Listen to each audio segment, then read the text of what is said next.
Hello everyone, आपका स्वागत है हमारे इस चैनल पर। आज की वीडियो में मैं आपको बिजनेस इकोनॉमिक्स के इम्पोर्टेंट क्वेश्चन कराऊंगी जो एग्ज़ाम के पॉइंट ऑफ व्यू से बहुत इम्पोर्टेंट है और एग्ज़ाम में इनको बार बार पूछा जाता है। तो मैं आपको साथ के साथ बताऊंगी कि मैंने कौन कौन से क्वेश्चन की वीडियो बना रखी है ताकि आप मेरे चैनल पर जाकर उन वीडियोज़ को भी देख सकें।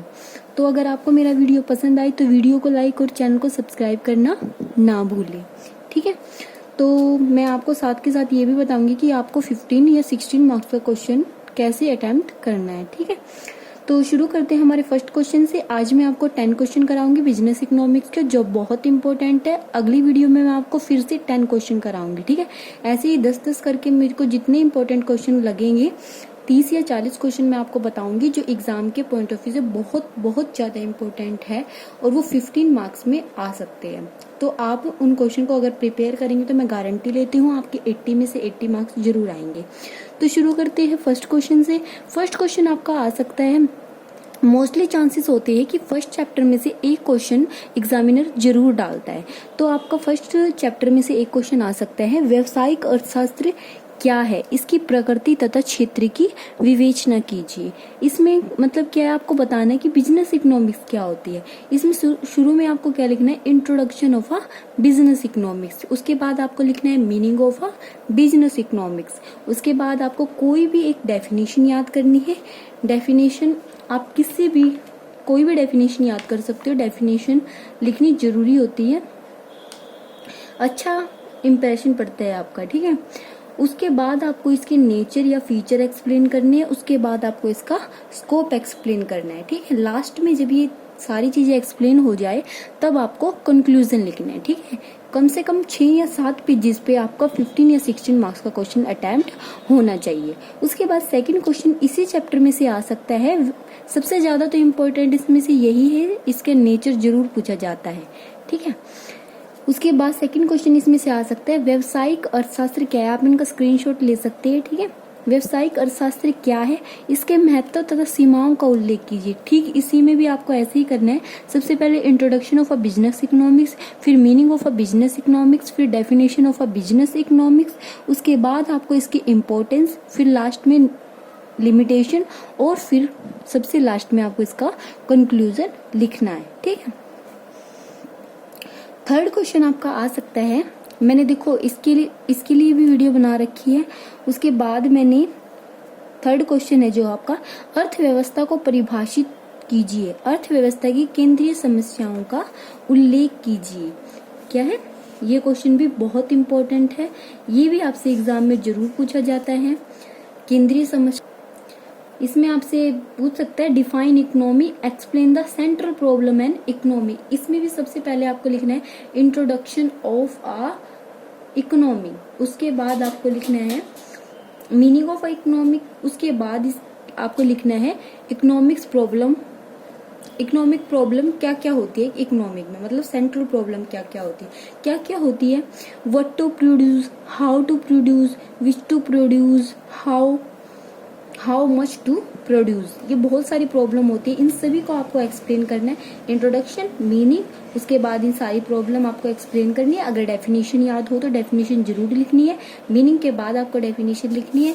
उसके बाद ये सारी चीजें आपको एक्सप्लेन करनी है। हिंदी में बोले तो क्या और कितनी मात्रा में उत्पादन किया जाए, सेकेंड उत्पादन कैसे किया जाए, थर्ड उत्पादन किसके लिए किया जाए, ठीक है। ये 3 होती है आपकी सेंट्रल प्रॉब्लम। बहुत इंपॉर्टेंट क्वेश्चन है, इस पे मैंने वीडियो बना रखी है, जाके आप मेरे चैनल पर देख सकते हैं। फिफ्थ क्वेश्चन आपका वेरी वेरी वेरी इंपॉर्टेंट है, जिसको आपको एग्जाम में बहुत अच्छे तरीके से अटेम्प्ट करना है। 16 मार्क्स में आपका क्वेश्चन आता है, तटस्थता वक्र क्या है। तटस्थता वक्र क्या है, इसकी विशेषताओं का वर्णन कीजिए। या फिर आपका तटस्थता वक्र की जगह नाम आ सकता है उदासीनता वक्र क्या है, या आ सकता है अंधिमान वक्र क्या है। इंग्लिश में सिर्फ एक ही नाम आता है इसका, इंडिफरेंस कर्व, ठीक है। हिंदी मीडियम वाले ध्यान रखिए कि इसके 3 नाम आ सकते हैं, तटस्थता वक्र, उदासीनता वक्र या अंधिमान वक्र। सबसे पहले आपको लिखना है introduction of a indifference curve, ठीक है। उसके बाद लिखना है मीनिंग ऑफ इंडिफरेंस कर्व। उसके बाद डेफिनेशन ऑफ इंडिफरेंस कर्व। उसके बाद आपको इसकी अजम्पशन लिखनी है, 3 या 4 आप अजम्पशन लिख सकते हो।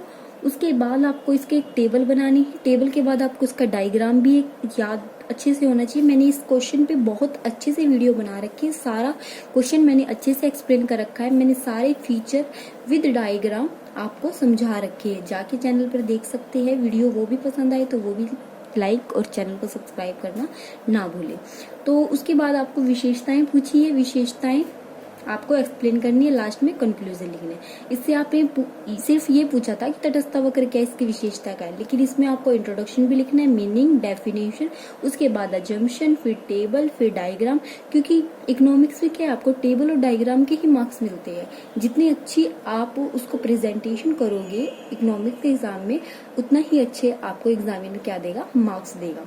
ये क्वेश्चन मैंने आपको बता दिया, वीडियो भी है, इसमें जाके देख सकते हैं। उसके बाद 6 क्वेश्चन आपका आ सकता है, मांग की लोच किसे कहते हैं।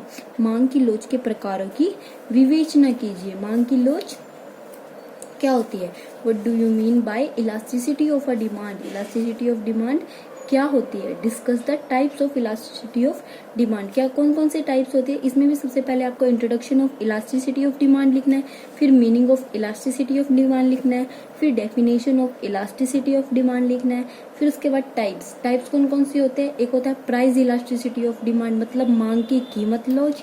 सेकंड होता है आपका मांग की आय लोच।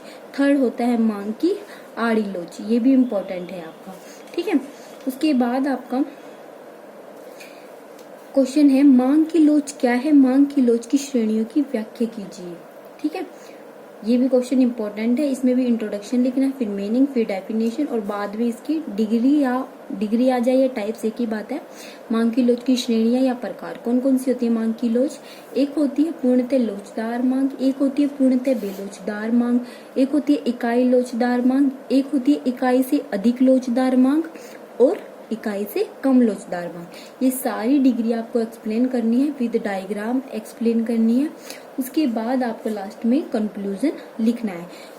ये क्वेश्चन इंपॉर्टेंट है, इस पे मैंने वीडियो बना रखी है, वो भी आप मेरे चैनल पर जाकर देख सकते हैं। 8th क्वेश्चन आपका आ सकता है, या तो आपसे एग्जामिनर सेपरेटली पूछेगा कि प्रतिशत विधि की व्याख्या कीजिए, या पूछ सकता है कुल व्यय विधि की व्याख्या कीजिए।